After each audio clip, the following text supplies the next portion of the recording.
You're listening to Sustainably Geeky, the podcast for everyday environmentalists.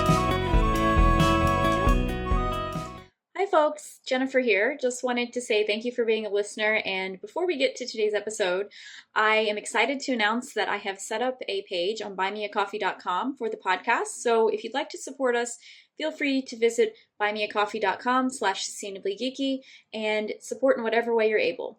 If you can't make a donation, of course, your subscriptions and shares, likes, reviews are all very appreciated. But yeah, I just wanted to share that with everyone before we get to today's episode and hope you enjoy the show.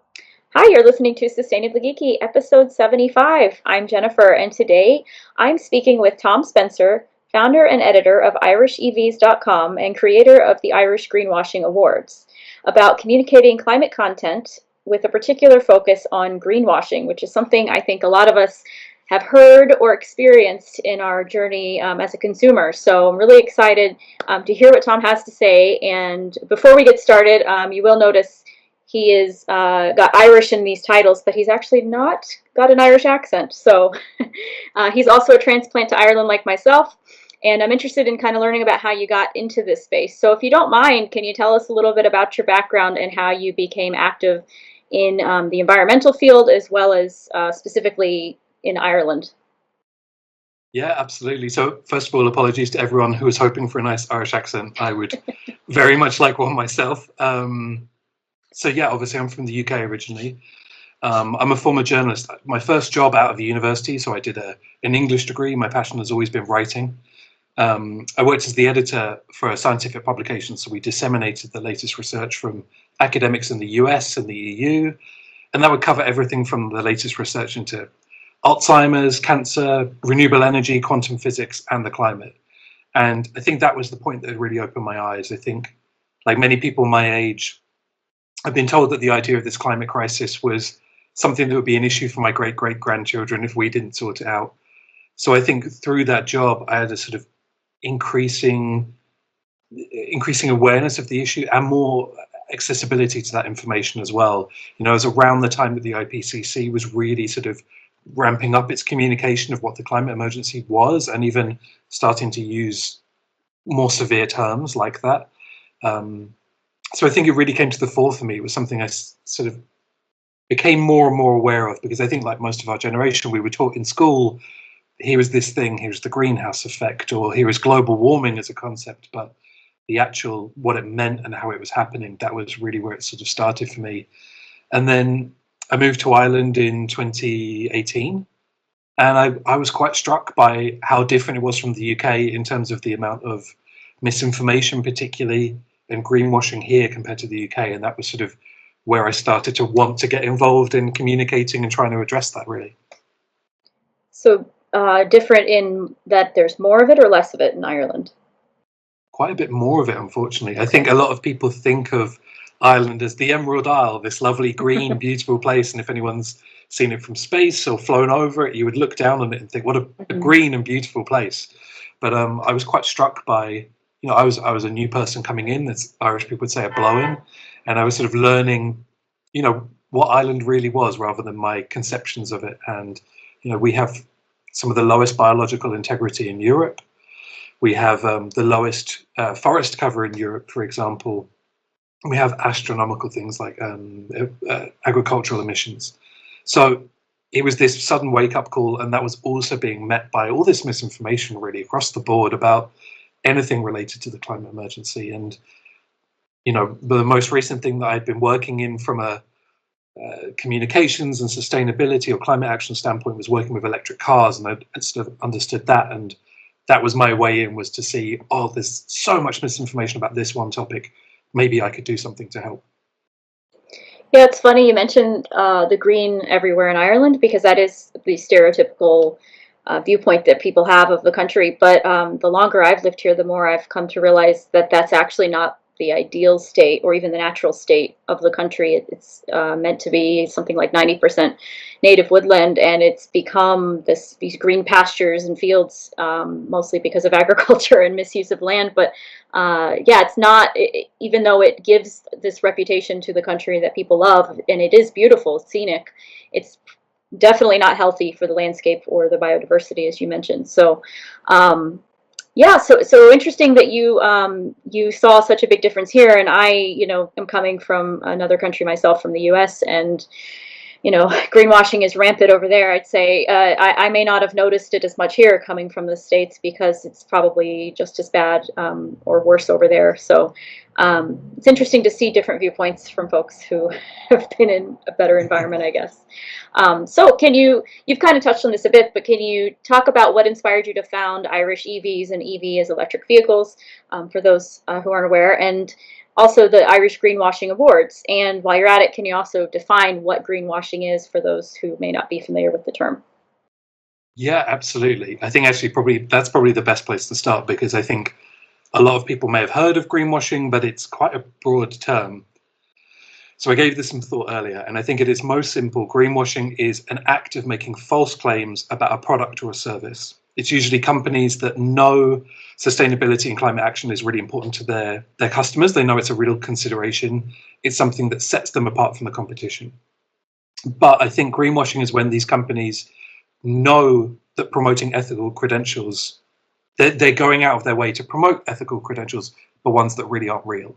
They're sort of actively trying to mislead people, and usually so they can profit. And I think that's the real crux for me. It's maintaining those high profit margins.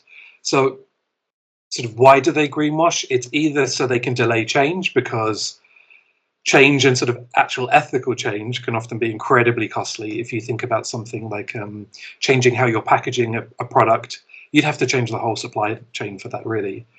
But I think often the sort of worst offenders for greenwashing are the big emitters, who are usually trying to deflect from their enormous emissions and capitalize on a sort of lack of public understanding of the climate emergency or greenwashing itself. So I think particularly it plays on this idea that a lot of people are frozen with fear of the climate emergency. It's such a big issue.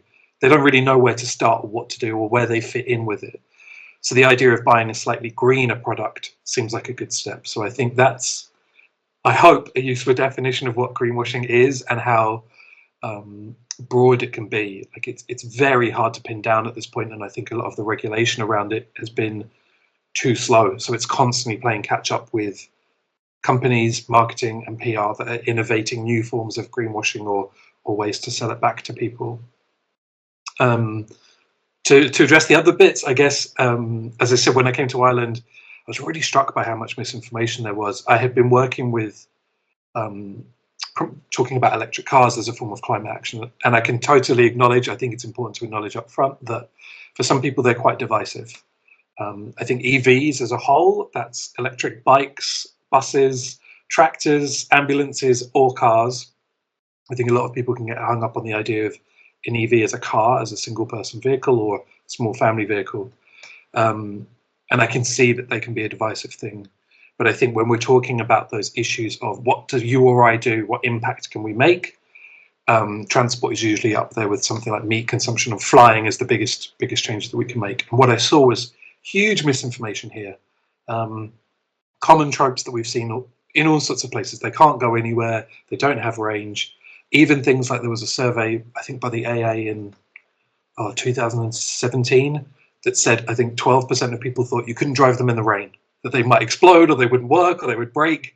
So there was this rife misinformation, and I wanted to help create a website where that information was freely available, not hidden behind a paywall, where I linked through to the sources so people could interrogate that information, and really just to try and arm people against misinformation so they felt like they could be better informed and make better choices that I hope will save them money, but also help them to reduce their carbon footprint and their emissions.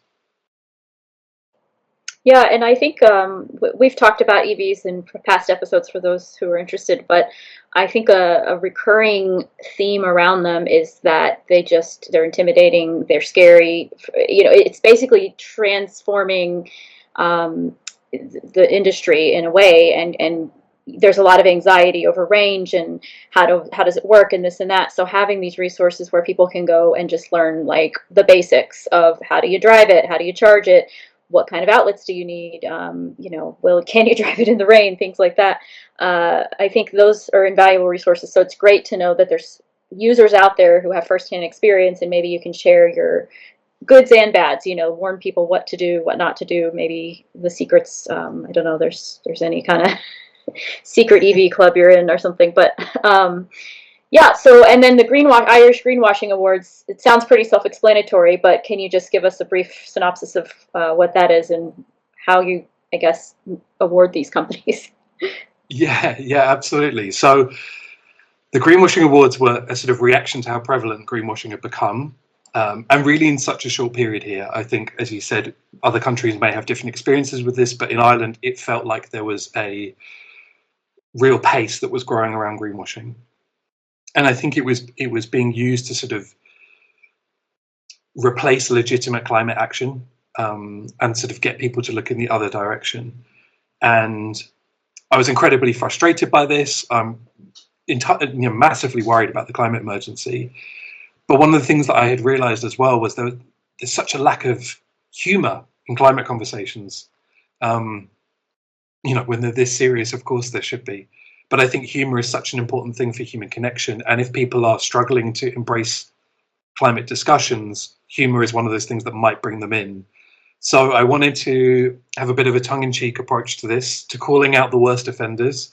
So congratulations to Apple Green for going above and beyond this year to mislead the public about X, Y, or Z. Really, the awards had sort of three aims. One was to raise awareness about the prevalence of greenwashing. The second was to educate the public about sort of common forms of it, including how companies were profiting during a cost of living crisis. Everyone is feeling the pinch. Our money is not going as far as it used to. But if these companies are profiting from misinformation, from selling you a product that doesn't really have any green credentials, then we should be calling that out. And the third was really to push for some legislation on the issue. And it's been interesting. I think we've done a few years at this point. We've had a few people sort of. It was interesting to see how quickly people embraced it. I opened it up. I wanted the public to be able to say, here is this issue. Can you raise it? Can you bring attention to this greenwashing? And I'm always shocked by how inundated I am, and how many. The hardest point is which companies, which ones are the most impactful to pick. So we've done things like the companies that have been the most impactful in terms of greenwashing, but we've also looked at media, politicians, and more recently also tried to raise awareness of those people who are trying to do their best to call out greenwashing as well, and celebrate those people too. And do you take nominations, I guess, for lack of a better word, from the public, or are you just kind of doing all the research yourself and calling people out? It's something I'm I spend a lot of time, as I'm sure you can tell, keeping in touch with, but I wanted that public interaction.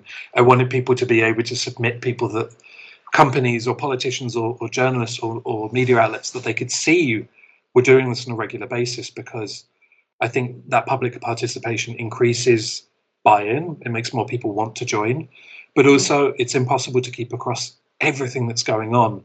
So it's been really amazing to see how people embraced it, and also to see, there have been politicians, there have been journalists that have taken an interest in this, and I don't know how else that we can do this. Our legislation seems to be so slow in catching up, particularly in Ireland. I think you have to make things go viral. Yeah, sorry. Yeah, no, exactly. I think that's create those moments.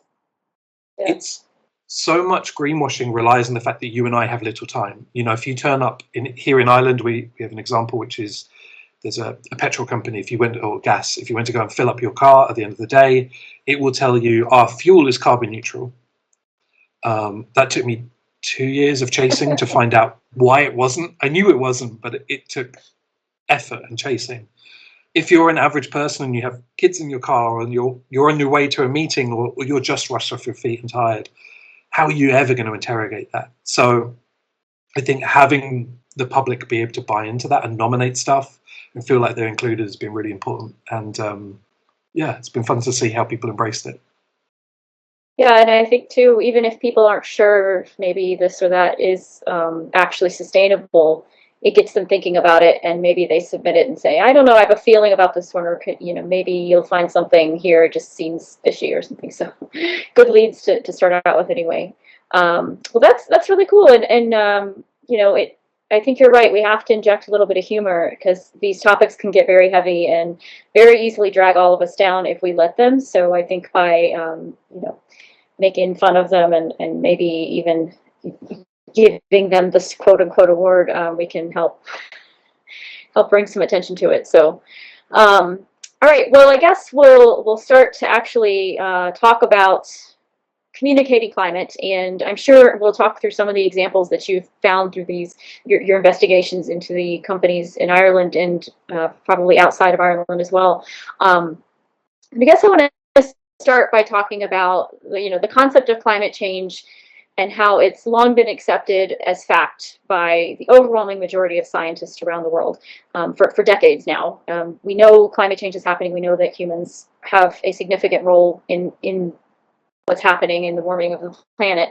But despite all this, the oil industry has managed to steer this conversation in a way that has sown doubt within the public over the scientific consensus of this concept. So, in the US, we recently had a high-profile debate where there was mocking of the science on one side of the aisle. And again, this is just them trying to make people wonder if the scientific consensus is actually there when it is. We know it is. But this is the whole thing about communication, right? And how they're steering the conversation. So, and this is in addition to the fact that the oil and gas companies' own scientists have admitted in decades and decades of reports that burning fossil fuels is impacting the Earth's climate. So, can you give some background over the progression of how climate science has been communicated over the years and how maybe public perception has shifted? Because I know that it didn't always, it wasn't always this doubt, there used to be more, it's just fact. Yeah, it's such an interesting thing. I think the reality is almost since the beginning, communication about the climate emergency has been beset by misinformation and greenwashing. I mean, to the extent that repeated studies here in Ireland have shown that the average person, and I think these studies are replicated in other places, isn't aware of really where we are or where we're heading. They might understand aspects of it, but not really the whole picture. So I think if you look right back at that beginning, ExxonMobil, late 60s, early 70s, I don't think we give enough credit to how accurate their scientists were. They predicted where we would be today with astonishing accuracy. Their data was phenomenal. But what did Exxon and others do? They cut research. They stopped looking into the issue. They bought advertising and media partnerships to deny the climate emergency, and they lobbied incredibly hard to stop political action. And really, since that time, we haven't really changed. For your listeners, I'd really recommend the Drilled podcast by Amy Westervelt on this issue. She tells really the history of communicating climate emergency as though it was a true crime podcast, because to some extent it really is. And I think one of the other things that I would really recommend, and it stuck with me, it's only from earlier this summer, but there was a fantastic study of IPCC researchers by The Guardian earlier this year, and they interviewed them to sort of see, since AR6 came out, how are you feeling? And their comments were things like they felt hopeless and broken. I think the people who are communicating the climate emergency feel caught in the middle. Do they tell the full truth? Which has got worse because the amount of time we have to take action is reducing. And really, we've wasted decades at this point. Or do we reduce it down, make it more palatable, more bite-sized for people? Do we sugarcoat it so people are more willing to embrace it? But really, the time has run out for that. So I think the biggest issue we have is that people still don't understand the full extent of this. And that comes down to it not really being accurately reported in the press. I think, again, Ireland is a great example of this. So photos of ice creams on the beach when we talk about heat waves that are killing people, or still giving voice to climate deniers in articles about actual science. I would love to be more positive about how it's been communicated at this point, but I do fear we're sort of teetering on this precipice where the science has been telling us for some time now, with increasing alarm in the last decade, that the climate emergency is speeding up, but our actions are actually reducing. So And I isn't think, it, I was yeah, going to say, isn't it true that a lot of the science reports that are out there are actually some of the most conservative estimates? Like they're, I guess, what they think could be the least impactful, results of climate change. And it's actually worse because, the projections may have called for it, but they're just trying to be cautious in how they're communicating it in a lot of ways, you're saying. absolutely. I mean, the IPCC report itself is intergovernmental. Before it gets released to the public, politicians do get their own input and they get to dumb down, they get to reduce the severity of the situation. And it's very difficult. There's been amazing discussions. You can look at how many scientists are starting to work with different groups to communicate the climate emergency. So there's like Clean Creatives. They worked with comedians to try and tell you this thing. And in their videos, they talked about, well, as a scientist, I don't think I should be telling you how to live your life, which is absolutely fair. But I think if we look at the parallel of COVID, of a global pandemic, we did want to listen to scientists more keenly because I think it was so imperative, it was so immediate. Whereas I think the climate emergency has been dumbed down over generations. This will affect your great-great-grandchildren. And now we're telling you, oh, it's right here, it's on your doorstep, you need to act.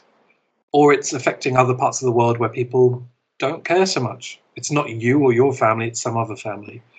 So I think communication is one of the most important things we have to focus on when it comes to the climate emergency now, because we have to get people up to speed. We have to find a way to sell climate action in a way that people aren't going to bury their heads in the sand or deny it, because psychologically those can be quite appealing things when we're confronted by something that scares us or that feels too big.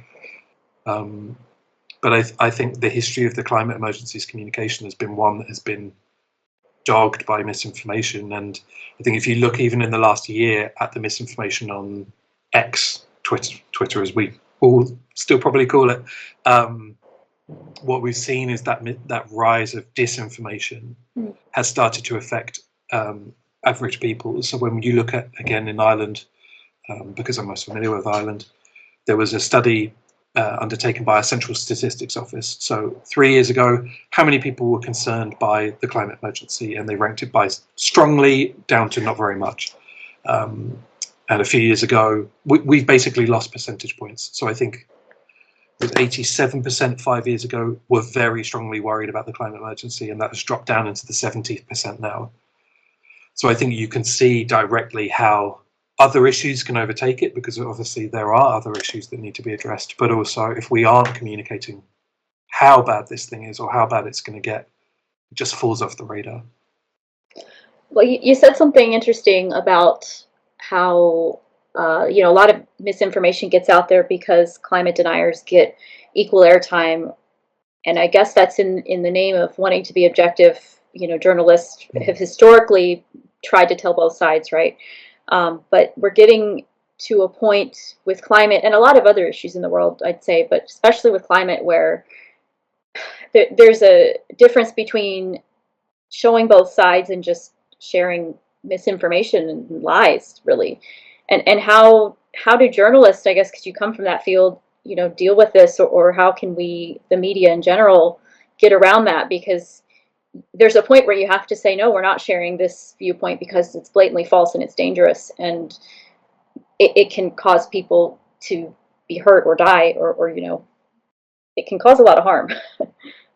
Yeah, absolutely. And I think we need to understand how journalism has changed. So maybe 10 years ago, journalism was a slower pace. It was the diversity of who owned a lot of media outlets had changed.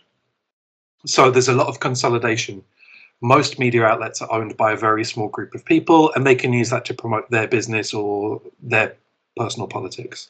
So one only needs to look at someone like Rupert Murdoch, who owned the Sky Group, and we can see how his politics translated to how things were reported.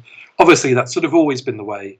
But what really changed was when advertising dropped off in 2016, every journalist suddenly became a money-making machine. We need to make our publications earn money. They're online now. We need views. We need clicks. We need to have eyes on the page so we can sell advertising space. And what we've seen as a result is most journalists have a quota. They need to publish 10, 15, 20 stories a day, which is why we've seen a lot of journalism watered down. You know, we've all seen this, we've all joked about it. You won't believe what this celebrity did while they're on holiday. That's obviously, that clickbait is designed to get us in, but it's designed to get us in so we can support that advertising.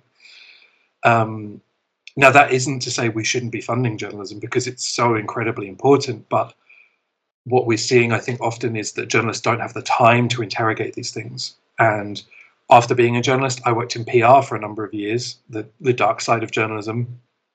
And I remember the first day that I got a press release published, and it was the front page of a UK newspaper. And there was this article entirely written by me, with a quote written by me attributed to someone else.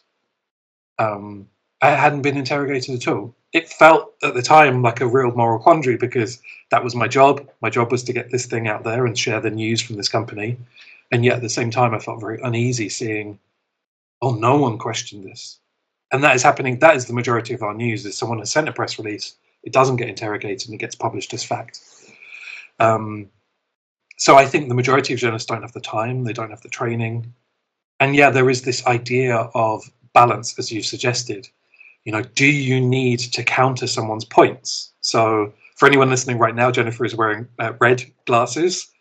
It would be fine for you to come on and say, I'm wearing red glasses. You don't need me to say, well, actually, I would question whether it is red. Maybe it's a mauve, or it's a different shade, or it's a different color. Mansplaining my glasses, basically. Exactly. But we see that so often. You know, if you have a scientist who's researching emissions in agriculture, talking about the evidence of their study, what value is there having someone from the farming lobby come on when their objectives are clear and very commercially driven to counter that point? And we see it all the time. Yeah, it's an interesting quandary, and I'm glad I don't work in media and have to deal with a lot of these issues. But you know, you did say the media landscape is changing, and I've noticed that too. A lot of the reporters or journalists out there have shifted to a model of direct subscriptions and Substacks and things like that. So they're asking people to support their work directly versus having to deal with advertisers, and starting their own newsrooms and things like that, which I think is a very interesting concept. And I hope that it's successful and that people will continue to support that kind of work, because it is important, and it does lend itself to, I guess, being less biased or less influenced by some of these bigger forces out there. So it's such a difficult tightrope to walk, because every journalist, but especially I would say the ones who care, the ones who are passionate, and the ones that are amazing at communicating the climate emergency, they deserve to eat and heat their houses and live a good life. The issue we have is that the more we put paywalls in front of information, we are determining who can access that information. Yeah. So I fundamentally agree that we should fund journalism, and I think we should really fund it properly. But I also think that information should be publicly available. So with my website, for example, I've had plenty of offers. I am in a privileged position where I have deliberately turned them down, because I don't want anything I'm writing to be influenced by any corporate interest. That comes at a huge cost, and I understand that. But at the same time, I think we need to democratize the information about the climate emergency. It shouldn't be as hard as it can be to see. Here's an amazing 2-year study that the New York Times has produced into, let's say, South American corruption in relation to big oil, but you can't read it because you have to go and spend more money. And most of us don't have the money that we did 5 years ago, because of inflation, because of the way the markets have changed, because of everything. It does worry me how we keep that information freely available too. Yeah, it's a good point. I mean, you can't, on the one hand, you need to support journalists. On the other, it's hard to justify the information out there if nobody's going to read it. It's kind of like scientific reports. You know, if you don't have access to these journals, then you can't read the reports, but people need to know. So, yeah, another one of those things the problems that we have to figure out how to solve. Well, I guess, you know, despite all these disinformation campaigns that we've talked about and attempts to, I guess, confuse people, there is a growing recognition overall that climate change is happening, and acceptance that, you know, along with many other environmental issues. So as a result, sustainability has become an expectation by many consumers, as you mentioned earlier, and many companies are responding by making changes to their business models or claiming to have made some changes to become more sustainable. So things that I think of are things like having ESG initiatives or carbon neutrality plans or sustainability officers. And the one that really irks me when I see it is we're planting a tree for every whatever you buy, as if that's going to solve all the problems in the world, and that's not a biodiversity issue in itself. But there's so many things out there that people hear and they probably think, yeah, that sounds great. Those are awesome. I'd love to support a company that does that stuff. But when we do hear these claims, how can we be sure that they're actually making a difference and not just greenwashing? As you said, what can people be looking for, I guess? Yeah, it is a real challenge. I mean, it sounds very negative, but the first thing I would say is I would encourage everyone to be entirely skeptical about any claim that is being made at this point, really, because I think we need to consider how that product or service is made, where it's made, what it's made of, and how it got to us. All of these things can be open to greenwashing. So I guess really what we're starting to talk about is like the tactics. What are the companies doing? And I think there are lots of little things that we can look at. So deflection is the first one. Is the packaging of the product green? So have they packaged it suddenly in cardboard? It used to be a plastic product, now it's in cardboard. Is the product itself ethical or sustainable? Because often that's the first thing they do, is emphasizing one aspect of the product that's beneficial, but it's usually only a tiny part of it. Look over here, don't look over there at the big bit. And I think we often then see things like common terms that are very vague. Natural. That's like one we see on all sorts of, so if you're buying a consumer product, maybe a shampoo or soaps or that sort of thing, natural is usually the one that we see. But it doesn't really tell us what natural means. They never really give you, it doesn't back anything up. Increasingly, there is more scrutiny. So if you see a little asterisk and it says see our website for, /sustainability, you will find typical things on there. Carbon offsetting being a major one. But increasingly, there are also things like investing in human groups. So they'll talk about things like in Africa, there's a lack of access to cooking fuels or sustainable cooking. So they'll talk about investing in that as a way to offset emissions, which is always interesting. The other two that I think are ones that I would encourage everyone to keep an eye out for, describing something as carbon neutral, which I don't know if anything is truly carbon neutral other than a tree. And also things that are 100% emissions free. So you'll see this if you look at maybe a DHL or a UPS delivery van, they'll say 100% emissions free because they're running an electric vehicle, but that vehicle still has emissions. So things like the rubber coming off the tires, that is emissions. So this is why I would say start by being skeptical. And absolutely, I've left it to last because it's the worst offender. Carbon offsetting is the number one form of greenwashing that we see at the moment. It is entirely prevalent. It's something that is still not being interrogated. And I think worst of all, it's sort of taken root as an idea. So we see it usually with the biggest emitters started this. So if you think about taking a flight, don't worry, just tick this box, give us $5, €5, £5, and we'll offset the emissions of your flight. But this is almost entirely untrue when we actually interrogate it. They very rarely offset the emissions. Even if they do, those emissions usually take decades to take place. So if I can give an example, I was talking about it earlier, Apple Green, they have this carbon neutral fuel. So when we look at it, they're actually only apparently offsetting the emissions once it goes into your fuel tank. So the second you drive off the forecourt, the garage, then apparently you're carbon neutral. But in this particular instance, they're only planting native Irish trees. It will take up to 50 years for those trees to mature to absorb the amount of carbon that they're claiming. It doesn't capture the emissions created when you're drilling for oil, you're extracting it, transporting it, processing it, or getting it to you as the customer. And then also, we know that those trees are vulnerable to increased forest fires, being swept away, just not maturing at all. So for me, this is... Yeah, exactly. Yes, exactly. So this is this massive misselling because, it's such a simple solution. You or I don't have to interrogate it. We feel good because we're doing it, but companies are getting away with it all the time. Yeah, the carbon offsets is what came to mind as you were talking. So I'm glad you brought that up, because there have been so many scandals lately about people discovering this company that they thought was managing their offsets was actually corrupt, or just not doing anything with their money, just taking it. And there's really no regulation, is there? It's just kind of the Wild West right now, with tech companies or startups or whoever sees an opportunity to get in on this space, it seems like. And unfortunately, people are so desperate to seem like they're sustainable, they're falling for it. Yeah, it's much the same as sort of Bitcoin or anything like that. It's this idea where people jump on board very quickly. There's a lack of information, so you can't really go and interrogate it properly, and you get excited by this idea. Doesn't this sound great? Don't worry, I've solved the whole thing. We're going to plant more trees, and that's, don't worry, I've got this. You can go and enjoy your dinner, go and watch some TV, enjoy your life. But yeah, most of when we're looking at it on a small scale, it's carbon offsetting, so it's you or I planting a few trees.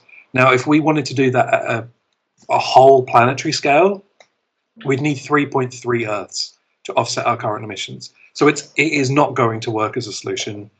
Yeah. And it definitely won't work if we're not reducing our emissions. And as a planet, we are increasing them at the moment. And that's the thing. The other thing about offsets is it kind of allows for excuses the consumption as is, like business as is, I guess. You don't have to make any changes.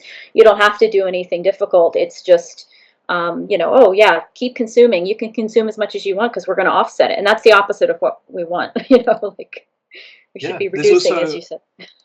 There's also aspects of like climate colonialism. So those big carbon credit trading schemes are often funded in the EU or the US. They fly to a nation in the global south, they buy up land, and they plant a load of trees.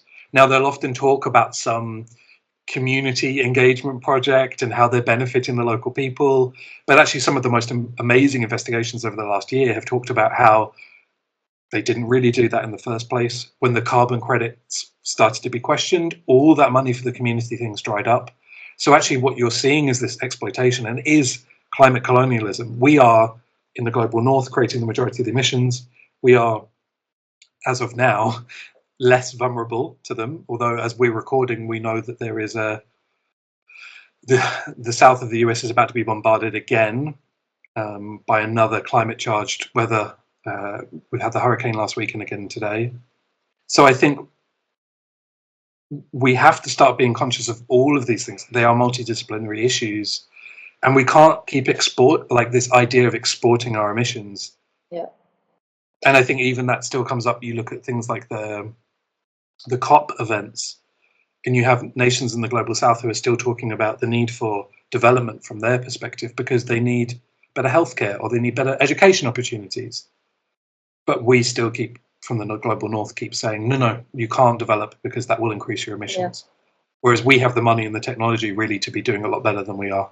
Or, as you said, we're taking land that they could be using for their own purposes, sustainably, hopefully, but setting it aside for supposed carbon offsets if they're doing it, or maybe they are doing it and they're planting things that are not suited to the climate, or they're not watering the trees and taking care of them. That's, so that's why the whole tree offset thing it's just every time I hear it, I want to scream. There's so many issues with the system, but I think folks just being skeptical and thinking past the shiny headline or green packaging or whatever slogan they have on there is really the key to get folks get started at least. Now, okay, I know what to look for. And maybe I'll be a little more conscious. And as you said, though, there's never going to be the perfect product, or there's no way for us to exist in this world without being completely carbon neutral. And that's been hard for me to accept, that, I am still human and I have to eat and live and wear clothes. And unfortunately, I can't get away from that. But we can still try to do our best and go with the companies who are doing something, or at least not putting out these bold-faced lies. That's exactly it. I think there's a great line from George Monbiot, the journalist for The Guardian, and he said, look, we're all products of the society we were raised in. It is okay to want to fly around the world. It's okay to have fantasies about being in a different, beautiful tropical place. because we were raised to want those things, or to want a big juicy burger, whatever it is that excites you. But we can slow down and think about these things. I think often we're overtaken by that desire to consume. Our media and our advertising particularly is buy this thing and buy it now. It's only available for a limited time. And I think we can slow down and take our time with these things. It doesn't have to be, it's like a diet or any other change. If you change everything in one go, you won't be able to keep it up. So I think people being able to slow down and look at the choices that they make and just saying, I can do this. For me, that was the whole thing with electric cars. There are many men in my life, older men, who would never, ever give up meat. That is their biggest red line in the sand. I cannot make that change. But you can convince them over time to change what they're driving. And that can make a huge difference. So just focusing on slowing down, what am I doing? Where are the biggest impacts that I can have? And then trying to do something about that. We can't solve everything as individuals, but I think collectively we can come together and make those changes. And there's a really good example from a few years ago. People might be familiar with the idea of a Cadbury's cream egg. It's a small chocolate that comes out around Easter time. Cadbury's cut the size significantly. They reduced it, but increased the price. And people in the UK and elsewhere pushed back and went, no, we're not doing this.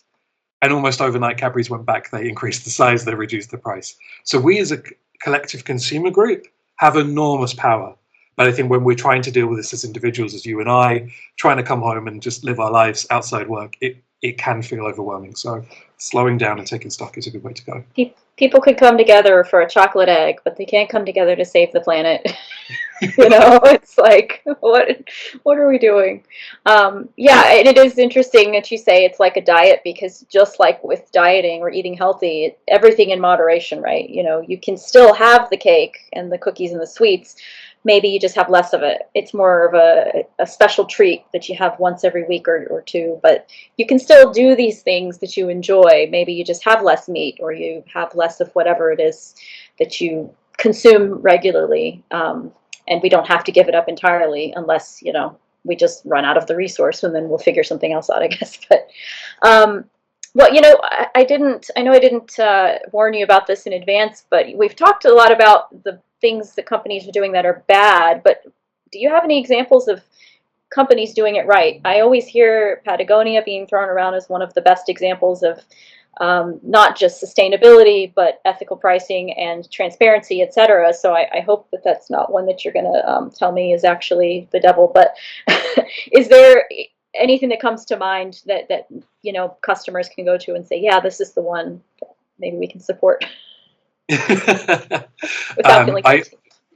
I often hear Patagonia. I'm actually going to go back just for 2 seconds, because you were talking about we were talking about dieting, and it's actually something that I've been using more as an analogy recently, and I think it's really useful to communicate the scale of climate action, and it's one that I think a lot of people can actually engage with. So I was talking to a colleague at work and was saying about this idea of, if you have a wedding in November, you can lose, and you need to fit into a dress or a suit and you want to look good at the event, you can lose 2 pounds every month over the next few months, and you'll fit into that dress or that suit. But if you wait until the end of September and you've got 6 weeks left, you have to suddenly make a drastic change, and you'll feel more grumpy and you'll feel worse for having to make that more drastic change. And I think that's such a good analogy, or a good example that people can actually feel and understand from their daily life when we're talking about the severity of those emissions cuts over time. Sorry, very random thing that popped into my head, but I thought relevant to the conversation we're having. That's great, because that gives people actual tactics they can go out and use when they're talking to people. So yeah, I think we need those things that you and I, that we can all understand, and at a certain point stats just bounce off us all. We can't take in all of the percentages or all of the numbers. To go back to your question about good ethical companies, it's always a tricky one, because I think there is always that demand from our side for companies to do more. Patagonia, I think, is always heralded as that great example.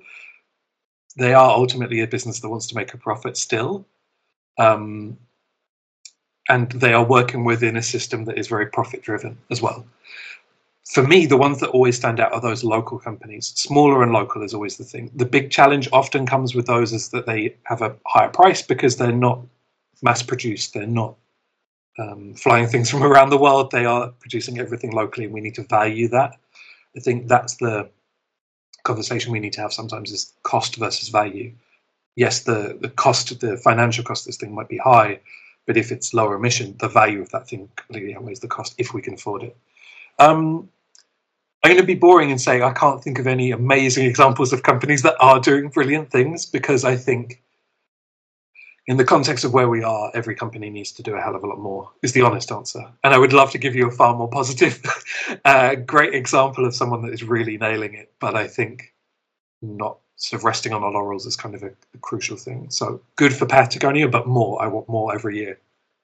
Yeah, no, fair enough. And in regards to shopping local, obviously I'm a big proponent of that as well. But I think too, it's not just thinking about the monetary value, but also the quality of what you're getting and supporting the local economy. There's so many more benefits, and hopefully they're also made more sustainably if you know you're supporting local. But yeah, lots of good things to think about. And I guess there is no one solution. There's no green Walmart or Tesco we can go to and just know everything we buy is going to be completely perfect for the world. But we can do our best and try to shop local. And I know, like here in Galway, there's a small shop that's package free, and he sells a lot of things that are plastic free. A little more expensive than the big box stores, but I do try to go there when I can, because he's promoting a good lifestyle, and he's local, and hopefully we get more places like that and we can sustain them. So that's it, exactly.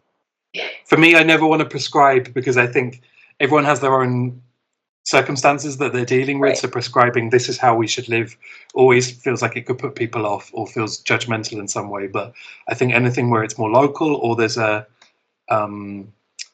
sort of cycle. If a product says that it has a life cycle and here is how it will be renewed or reused at the end of that life cycle, that's always a good sign as well that a company is thinking that thing through.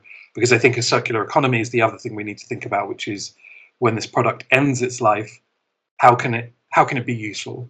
But as you say, also making sure we have products with long lives in the first place that aren't designed to be throwaway. Yeah, I think we've been focusing mostly on the origin of products in this conversation, but disposal is also very important, as you said. Well, I guess we've talked a lot about how we can tell if companies are being truthful and greenwashing, but how can we also tell when media that we consume around the topics of sustainability are trustworthy and accurate, as well as their sources? Like, what are some things people can look for on that front? So I think the first thing that most people can do is look at how a story is structured, because that will tell you a lot about who the publication is and what they want to say. So most people only read the first paragraph and a half of any story. So the way it's set up in the title, the stand first, the little subline that you'll see at the top, and the first paragraph and a half will tell you a lot. If that paragraph is sort of starting from a skeptical place, or it's prioritizing sort of something slightly anti-science, you know how that's going to play out. And what you'll often find is that the person countering misinformation will be way down at the bottom. They'll usually be the last paragraph or the penultimate paragraph. That's a great place to start, because I think it can trigger that skeptical side of our brains.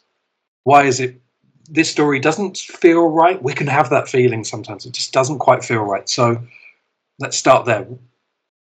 Why has it been structured in this way?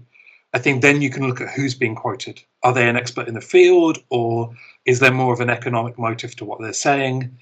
And are they trying to maintain the status quo? If that's the driving force of what they're doing, that's something that I think can usually be a pretty good telltale sign. And again, as we sort of touched on already, that unnecessary need for balance. If you have the global authority for an issue as the first person talking in a piece, does the article actually need a second viewpoint to back it up? And is that viewpoint reinforcing that idea of the actual expert, or is it something that's challenging it? So I think then looking at those motives, what are the motives of it? It's difficult because a lot of people will have their favorite form of news outlet. And people often tend not to stray from that. They want to read where they get their news, and they like it presented in a certain way.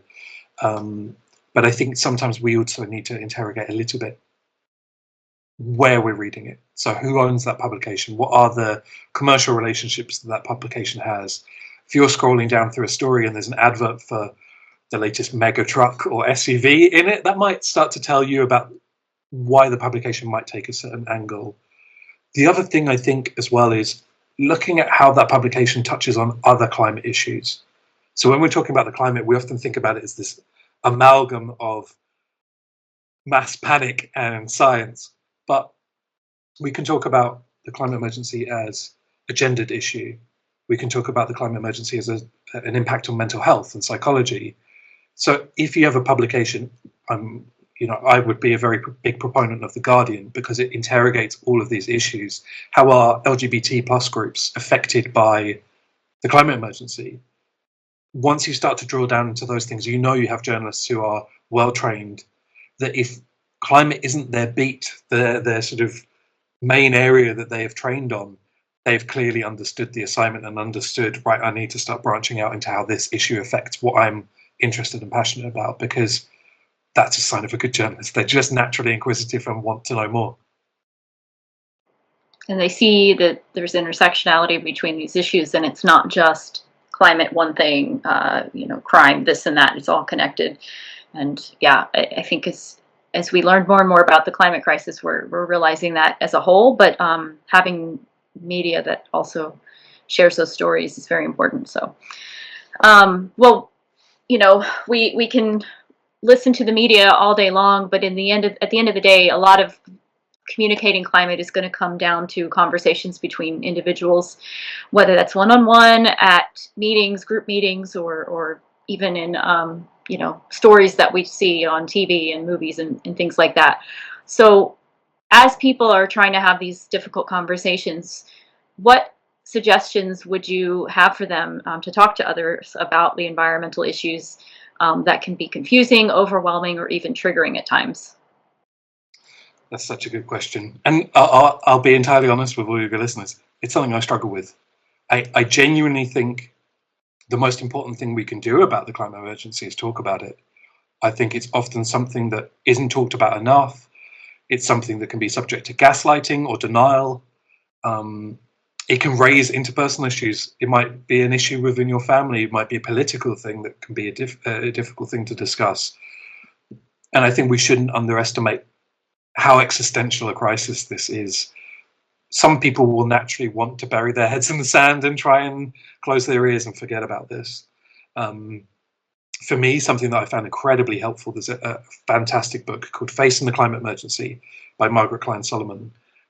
It's I believe, an incredible tool for understanding the psychology of the climate emergency, the fear that you or I might feel, the need to act, and compassion for others and how they respond too, because I think that's important, is to be able to see it through other people's eyes. Because if we're coming from a place of fear, sometimes fear manifests as anger, and that can close off conversations. So I think trying to talk about it often and find the right approach for you. I think people sometimes worry about being too passionate or too emotional about these things, but we do need to talk about it. And that's why I write about it. I think writing is also a valid thing. It doesn't have to be writing as a journalist, it doesn't have to be writing in the world's best publication, but I'm scared, and I genuinely fear that crucial information is locked away behind a paywall so other people can't get to it. So being able to share something and get a response from people, encouraging people to talk to you about it, I think that's the most important thing. But I think everyone needs to find their own fit for that and how that works with the people that they want to talk to about it. And for me, that's been also finding a sense of community. So if you can't find that with family or friends or colleagues, go and seek out some groups that are local to you that do something. It might be like a climate action group, or it might be, I hope you don't mind me being honest about this, but Jennifer and I met again recently at a book launch event, and it was amazing to meet other people and a relief where you can start a conversation and be able to talk about the climate emergency or not. Because I think that can be a big issue, is if you're desperate to talk about this thing, to let it out. Climate support groups, if you will. Yeah, exactly. I think sometimes we can feel a bit like a battering ram. We're trying to we never talk about this, so let's talk about it. But I think often when you're in the company of others that do, you don't feel that pressure so much. So I think, go and find supportive people.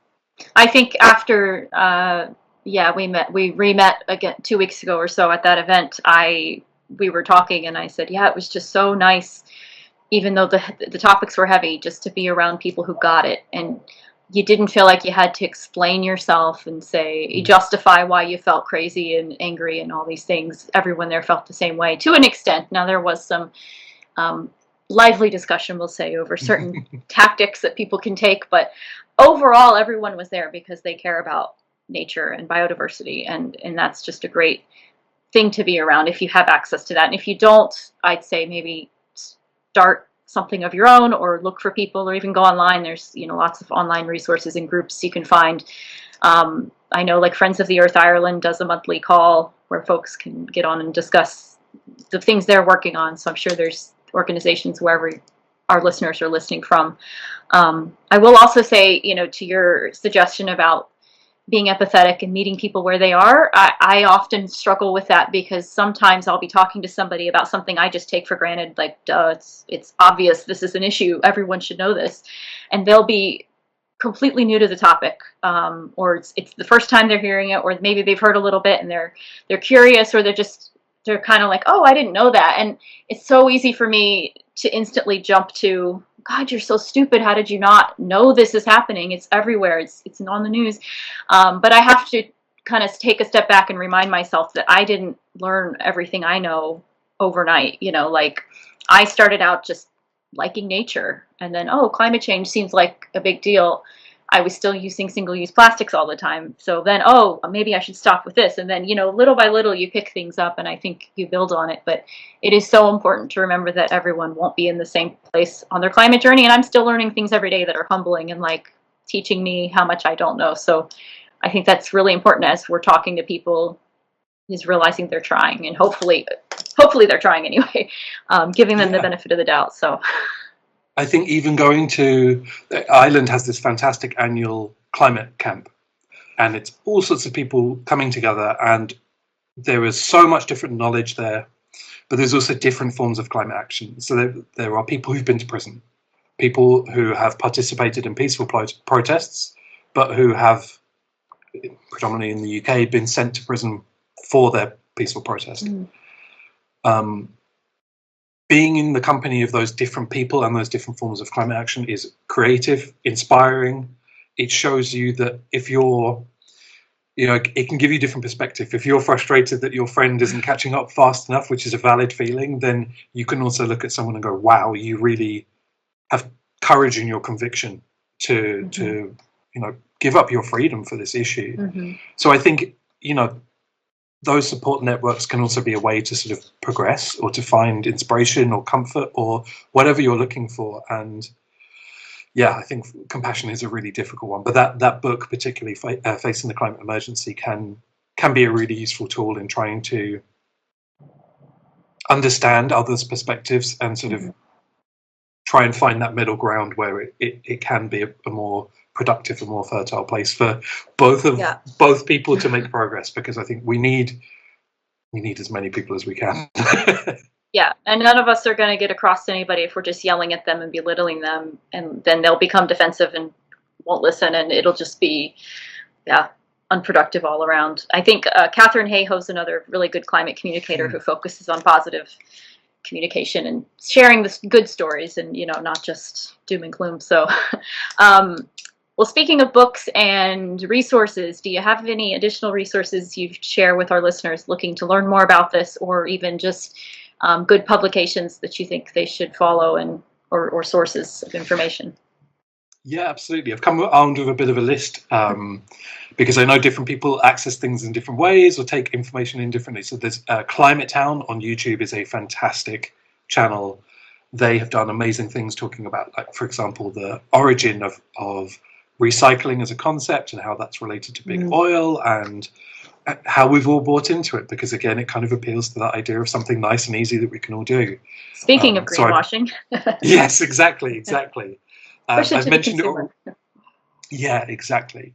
I've mentioned it already. The Drilled podcast, I think, is a fantastic series, and so innovatively done. I think it's amazing, and I would recommend that to everyone. I think I would get in trouble with some friends of mine if I didn't mention the Irish Climate Alarm Clock podcast. I'll be transparent, I do guest on that occasionally, but I think if you are interested in learning about Ireland, and look, Ireland should be fascinating. From an EV perspective, for me, it's always been interesting. We're very small. If you can not drive in any one direction for very long before you hit the sea. So things like discussions about range still persisting as an idea here show how big an issue we face in terms of getting people to buy in. So I think Ireland is fascinating because we should, we're a windswept country. We're very small. We have lots of we have so much to do, so many benefits that we could capitalize on, but we don't. A few others. Yes. Yeah. Sheep, all sorts of beautiful wildlife.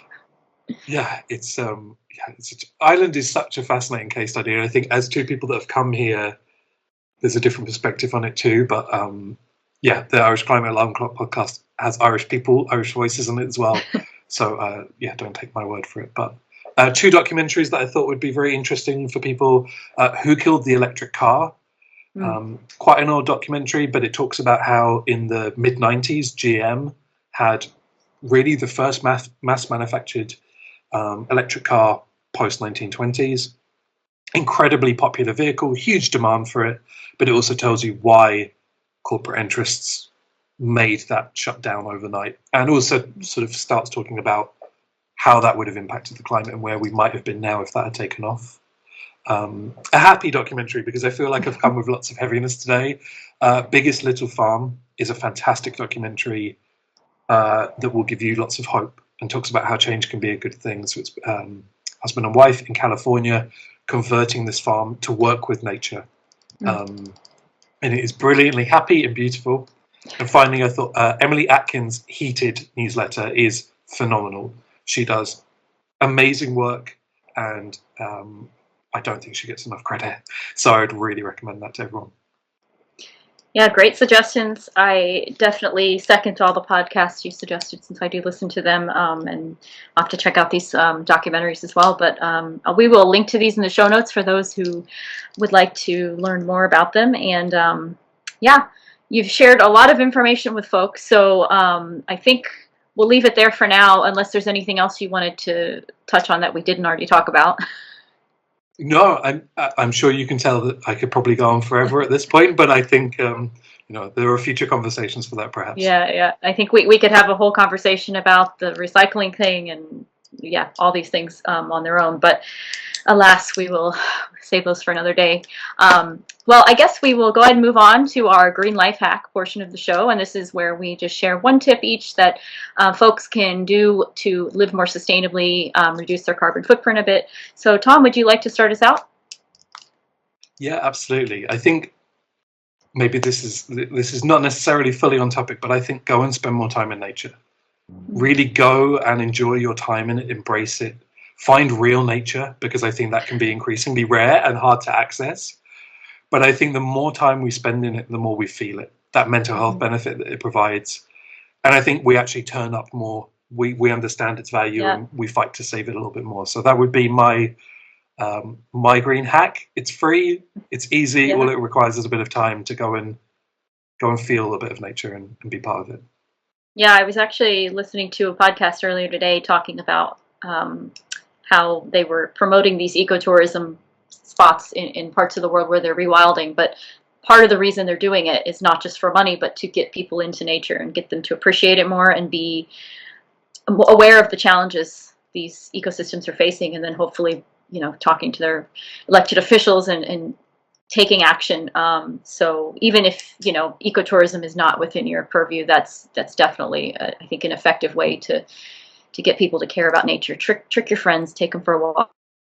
Well, my Green Life Hack is kind of on topic, I guess, to what we've been talking about today. And basically, it's don't just buy things because a company says they're sustainable. And I know that sounds kind of obvious, but what I'm getting at here is a lot of times we see something and we think, oh, it's reusable, or it's made sustainably, or it's this or that. It's not single use, so I'll buy a bunch of them because it's better. And that's kind of defeating the purpose. Like, yes, it's great to have these products, but don't just buy a bunch of them just because they're better for the environment. Just maybe don't buy it at all. They're still trying to get you to buy a product. So just think about that before you get it. Do I really need it? Am I actually going to use it? Or am I just buying it because it sounds like I'd be doing good, but I'm just actually using something? So hopefully that makes sense. In my mind, it does. All right. Well, with that, Tom, where can folks find you online? And, if they have any follow-up burning questions about EVs, where can they learn more? Yeah, absolutely. So irishevs.com. Also on Twitter, if you want to come and talk there while it's still alive. But there on irishevs.com, you'll find my email address, which is irishevguide@gmail.com. I am open to all questions. I get tons every month because we've written quite a bit about things like EV conversions, so converting your old car to run as an electric car, or things like battery reuse, so when the battery is retired from an electric car, using it in the houses. I am open to all questions and any questions, so please get in touch. And if you have an idea for an article, something that you feel isn't getting the attention that it needs, then do get in touch, and I'm always open to any ideas. So yeah. Awesome. Have you done one on Cybertrucks yet? I have avoided Cybertrucks like the plague, if I'm honest. Yeah. They're so ugly, but also so dysfunctional. Like, they don't work. I don't know. I'm fascinated by them, but I've seen one in person and I didn't get it. I just don't get it. But anyhow, you can find the show at Sustainably Geeky. You can find Sustainably Geeky on all social media. So that's Facebook, Instagram, and Twitter, and on YouTube, and anywhere you listen to podcasts. So if you aren't already a subscriber, please do that, and rate, thumbs up, whatever they let you do on whatever platform you listen. You can find me personally on Instagram and Twitter at HetsGonnaBeMe. And we appreciate you listening. Have a great rest of your day.